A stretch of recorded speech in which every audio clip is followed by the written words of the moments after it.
Hey guys, in this video we're going to take a look at how you can manually set the date and time ahead or behind time on the Samsung Galaxy S22 series.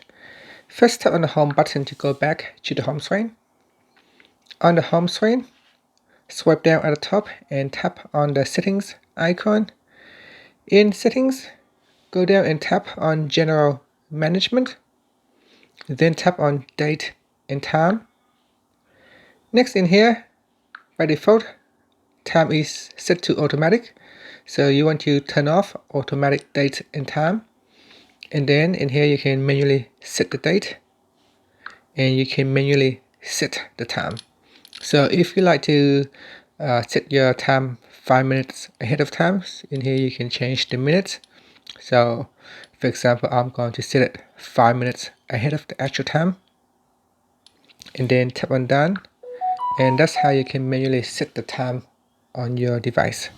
And finally, you can tap on the home button to go back to the home screen. Thank you for watching this video. Please subscribe to my channel for more videos.